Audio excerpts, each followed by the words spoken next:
Cette saison National Football League, les arbitres sont incontrôlables. Et puis un drapeau. Oh là là. Non. Oh, c'est une passe brutale. Ils sont en train de gâcher le match. Les arbitres ont attribué 3 points à une équipe. Regardez, l'arbitre était dans l'action, donc je savais déjà qu'il déraillait. Je l'ai évoqué, ils ont ciblé Zay Flowers. Jackson entre dans la zone d'en-but et je crois que Jackson a glissé à cause de l'arbitre. Ils vont lancer un drapeau pour passe illégale. Il se passe beaucoup de choses. Et mec, il a trébuché juste devant Lamar. Donc non seulement ça l'a fait tomber dans la zone d'en-but, mais en plus ça a donné un safety, c'est-à-dire 2 points gratuits à l'autre équipe sans raison. Mais ce qui est encore plus fou, c'est la fois où les arbitres ont sifflé quelque chose qui n'est même jamais arrivé. D'habitude, je ne te dirais pas de regarder les pieds d'un autre homme, mais comme tu peux le voir, Amari Cooper était clairement dans les limites du terrain, et l'arbitre était juste à côté de l'action. Le regardant directement, genre il n'y a aucune raison qu'une mauvaise décision soit prise ici. Pavé. Watson en 2e et 9, lance en cloche, attrapé, Cooper se libère. Et on dirait que les officiels vont le signaler hors des limites juste après la réception. Il a signalé qu'il était hors limite alors que son pied était à 30 cm de la ligne. Même Amari savait qu'il s'était fait avoir. On s'est clairement fait voler un touchdown. Ouais, je n'ai pas mis le pied en dehors du terrain. Je savais que je n'avais pas mis le pied en dehors du terrain. Est-ce que les arbitres reconnaissent au moins l'erreur après le ralenti? J'ai entendu que l'arbitre s'est excusé. Attends, l'arbitre s'est excusé et le gars a laissé tomber? Non mec, si ça m'était arrivé, la prochaine fois que je verrais ce zèbre, j'aurais réagi comme... Avec un point d'avance, John Green traverse le terrain. Quoi qu'il en soit, au moins les arbitres n'ont fait qu'une seule mauvaise décision cette fois-là. Et ça n'a même pas coûté le match aux Browns. Les arbitres ont pris 3 mauvaises décisions sur une seule action, coûtant la victoire aux Vikings. Je n'aurais jamais cru voir des arbitres changer de bonnes décisions en mauvaises, jusqu'à ce que cela arrive alors que les Vikings n'avaient que 7 points de retard en fin de match. Ils tentaient de remonter le terrain pour égaliser face à l'une des meilleures équipes de la ligue. Mais lors de la 4e tentative, ce qui aurait pu être leur dernière action du match, ils n'avaient pas le choix et ont tenté le tout pour le tout. Il va falloir que quelqu'un fasse une action décisive. Oh là là, ils arrivent. Ils envoient simplement le ballon en l'air et une faute d'interférence est sifflée contre Snead. On n'arrive pas à y croire. Ouais, la passe était incomplète. Les arbitres ont lancé leur drapeau jaune, et pour une fois, j'ai cru qu'ils prenaient la bonne décision. Parce que, comme vous pouvez le voir sur l'action, le gars avait les mains partout sur le maillot du receveur avant qu'il ait le ballon, et évidemment, ça, c'est interdit. Interférence de passe évidente. Aussi, la passe elle-même était un gros sujet pour les commentateurs parce que ça aurait évité qu'un drapeau soit lancé si elle avait été déviée.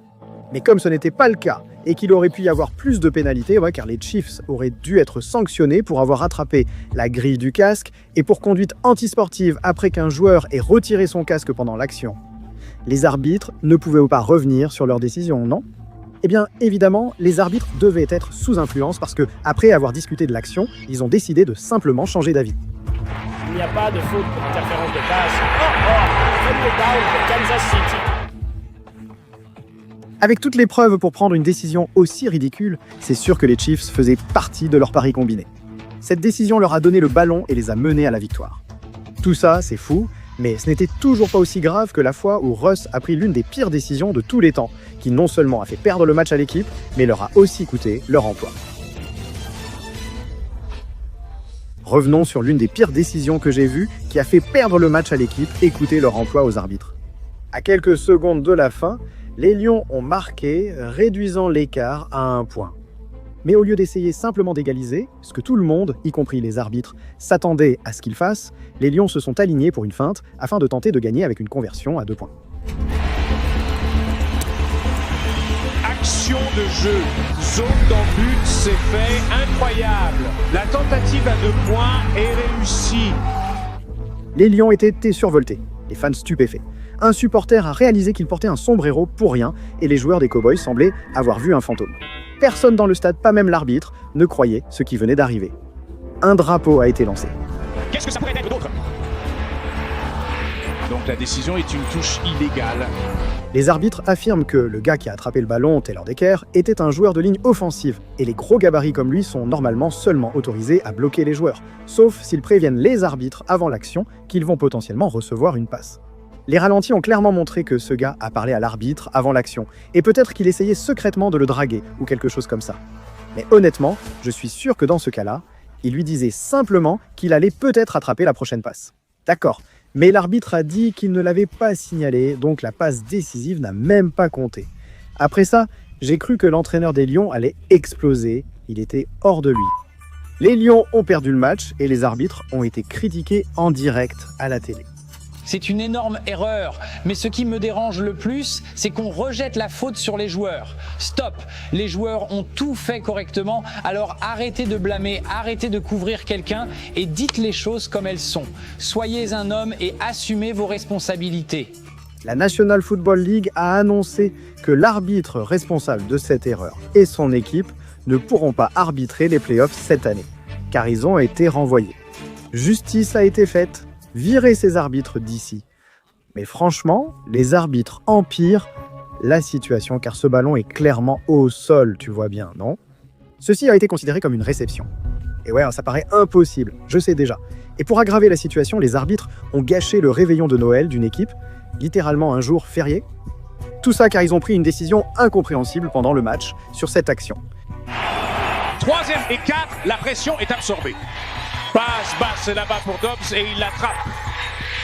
Oh mon Dieu, le gars a attrapé ça? À mes yeux, c'était incroyable. Je ne peux même pas mentir. Mais c'était tellement incroyable que l'équipe adverse a lancé un drapeau rouge. Les choses devenaient sérieuses cette fois. Ils ont contesté la validation de la réception car elle était presque hors limite. Mais en examinant de plus près, un nouveau problème est apparu. En retombant, il a jonglé avec le ballon, c'est-à-dire qu'il n'en a jamais eu le contrôle, ce qui en ferait une passe incomplète. Et comme vous pouvez le voir, son pied droit n'a jamais touché le sol jusqu'à ce que finalement ce soit le ballon qu'il fasse. Alors d'accord, pour résumer ça rapidement avec un peu d'algèbre, ballon plus sol égale pas de réception. Même le commentateur avait l'impression que mes calculs ne tenaient pas la route. Dobbs avait bien le contrôle du ballon lorsqu'il a touché le sol, puis en se retournant, le ballon semblait s'échapper. Il a le contrôle. Quand il se retourne, on voit clairement le ballon lui échapper. Pour moi, cela fait partie du processus de réception et paraît incomplet. Maintenant, d'accord, même si lui, moi et tout le monde pensaient que c'était incomplet, ce qu'on pensait n'avait aucune importance. Nous avons dû attendre la décision de l'arbitre pour savoir s'ils allaient changer l'appel d'une passe complétée. Eh bien, après révision, la décision sur le terrain est maintenue. Carolina écope de son premier temps mort de la mi-temps. à ce moment-là, je me suis dit, rater une action, je suppose que ce n'est pas si grave que ça. Je veux dire, ce n'est pas comme si ça lui avait donné une chance de gagner le match à ce moment-là ou quoi que ce soit. Ah, attends. 32 yards. Compris. Oui, les arbitres ont encore frappé en offrant une autre victoire à une équipe. Mais pour être honnête avec toi, mec, les arbitres ne se contentent pas de gâcher des matchs ou de donner des points gratuits. Ils ont récemment gâché l'une des plus grandes actions de l'histoire de la National Football League. Ils sont en train de ruiner le jeu. Du moins, c'est ce que disaient les gros titres. La situation était étrange car techniquement, les arbitres ont pris la bonne décision. Mahomo n'est pas d'accord, c'est évident que les arbitres se sont trompés. C'est la décision, mec, à ce moment-là. Voici ce qui allait se produire dans ce match. Un hors-jeu offensif, une décision rarement sifflée. Les joueurs dépassent constamment la ligne de mêlée, ce qui devrait entraîner un lancer de drapeau. Pour être honnête, les joueurs n'ont été sanctionnés qu'une fois, en 2021 2 fois, en 2022 et en 2023, des joueurs étaient hors-jeu sans que ce soit sifflé. Bon d'accord, je sais ce que tu penses. Mec, genre, quel rapport tout ça avec Mahomes, les Chiefs ou tout ce que tu vantais tout à l'heure, espèce de voix débile? Eh bien calme-toi mec, je vais t'expliquer. Tout ça, c'est parce que les arbitres ont, pour une raison quelconque, décidé qu'ils allaient enfin faire attention à cette faute. Et ça, dans la pire situation possible. Un moment qui s'alignait pour être qualifié comme l'une des plus grandes actions de tous les temps, juste ici. Je doute qu'ils restent en retrait. Les voilà de retour. Un drapeau est lancé sur la ligne de mêlée pendant la passe vers un Travis Kelce démarqué. Qui la renvoie à Tony. Mon Dieu, ça va aller jusqu'au touchdown. Kelce a réalisé une action incroyable. Il a attrapé une passe, traversé 2 adversaires, puis lancé à son tour pour permettre à son coéquipier de marquer un touchdown. Putain, je savais déjà que cette action avait sûrement fait craquer Taylor Swift quelque part dans sa tête. Jusqu'à ce que tout le monde voit qu'un drapeau était tombé, les arbitres ont remarqué quelque chose qui dépassait la ligne, littéralement. Kadarius Toney. Il avait dépassé la ligne avant même que l'action ne commence. Et si tu as oublié tous mes bavardages agaçants d'avant, un truc aussi mineur que dépasser de quelques centimètres n'est presque jamais sifflé, surtout quand ça n'a littéralement aucun impact sur l'action. En fait, le gars avait littéralement dépassé la ligne plusieurs fois dans le même match, et aucune de ses actions n'a été sifflée. Mais là, les arbitres ont sifflé hors-jeu contre lui, donc tu sais comment fonctionnent les réseaux sociaux. Ils étaient furieux, et ça a transformé le gars en plein de mèmes comme celui-ci. Ils disaient que voilà à quel point tu serais loin de la ligne dans sa caisse à un feu rouge. Et ils disaient même que c'était Kadarius regardant Mahomes quand il était hors-jeu. Oh mon Dieu, mec! En parlant de Mahomes, il était si énervé qu'il a fracassé son casque et crié sur les arbitres après le match. Il a expliqué que c'est parce qu'il pensait que cette action était tellement légendaire qu'elle devrait faire partie du Hall of Fame. Il a enlevé une telle grandeur, franchement. Ouais, c'est le coup de sifflet à ce moment-là. Ce n'est même pas pour moi, c'est que je sais combien tout le monde s'investit et ça se termine sur un drapeau qui change tout.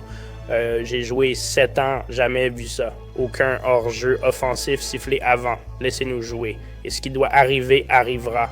C'est dur, et comme je l'ai dit, un tight end de Hall of Fame fait une action Hall of Fame, mais on ne la verra jamais à cause de ce drapeau. Cela nuit non seulement à ce match et à cette saison, mais aussi à la carrière légendaire de Travis. Ça me fait mal car je sais combien il travaille dur pour ça. Et honnêtement, mec, Kermit la grenouille avait raison. Cette action était géniale, mais parfois, les actions ne sont pas géniales. Comme quand un joueur s'est retrouvé la tête dans les fesses de son coéquipier. Ou quand quelqu'un a fait une action vraiment horrible. Les fans de Darwin veulent le tuer. Alors comment peux-tu écouter cette vidéo sans cliquer? Si tu cliques ici, tu coucheras ce mois-ci. Promis, clique.